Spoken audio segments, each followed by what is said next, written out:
পবিত্র অবস্থায় ঘুমানোর অভ্যাস করতে থাকলে আল্লাহর পক্ষ থেকে আপনি সত্য স্বপ্ন দেখতে পারেন। এখনকার সায়েন্স এগুলো বিশ্বাস করে না, আর এই সায়েন্সকে নিয়ে আমার কোনো মাথা ব্যথাও নাই। কারণ এই আজকে একটা কথা বলে, কালকে একটা কথা বলে, ঠিক আছে? আল্লাহর পক্ষ থেকে আপনি সত্য স্বপ্ন দেখতে পারেন। ইউসুফ আলাইহিস সালাম জেলখানায় বন্দী, সূরা ইউসুফ পড়ে দেখেন।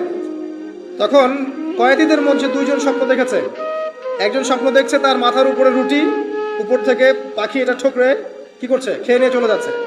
আরেকজন স্বপ্ন দেখেছে যে সে শরাব পান করাচ্ছে একজনকে, আছে না সূরা ইউসুফে?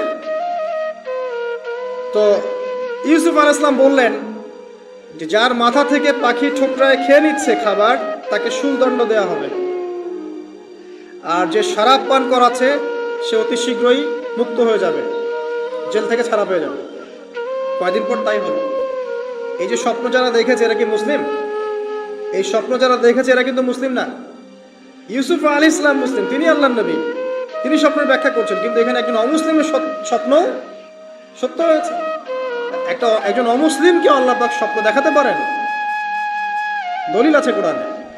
সত্য স্বপ্ন বলে একটা বিষয় আছে, যেটার জন্য অবশ্যই আল্লাহর পক্ষ থেকে নূর দরকার, স্বচ্ছ একটা মন দরকার, কলবুল সালিম দরকার, বেশি বেশি আমল দরকার, হ্যাঁ, আধ্যাত্মিকত্ব দরকার, আল্লাহর মারিফত দরকার। তারপরে ইনশাল্লাহ সত্য স্বপ্নের প্রশ্ন আসবে।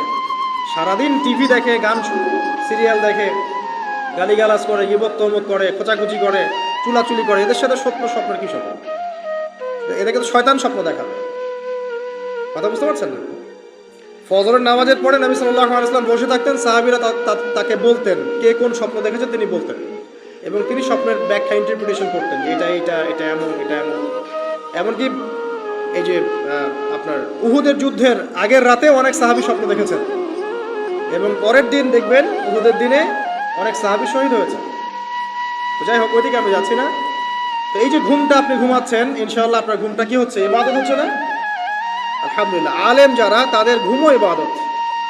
যারা এই যে মুসলিম, মুমিন, মুত্তাকি, আলেম, তাদের ঘুমগুলোও কি ইবাদত। এবং ঘুমান শেষ, ঘুমের মধ্যে যদি দুঃস্বপ্ন দেখেন তাহলে আপনি বাম দিকে 3 বার থুতু ফেলবেন, ফেলে আউযু বিল্লাহি মিনাশ শাইতানির রাজিম পড়বেন, পরে পাশ পরিবর্তন করে আবার ঘুমাবেন। এটা হয় না ঘুমের মধ্যে অনেক সময়?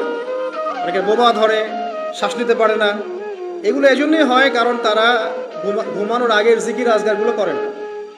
নিয়মিত করলে এগুলো সমস্যা ইনশাল্লাহ হবে না। আপনি নিজের ভালো নিজেই বোঝেন, হুজুরের কাছে দৌড়ানোর দরকার নাই এত বেশি। নিজের বাচ্চাকে নিয়ে এত দৌড়ানো, এই কবিরাজ, ওই কবিরাজ, ওইখানে তাবিজ, এত তো দরকার নাই তো।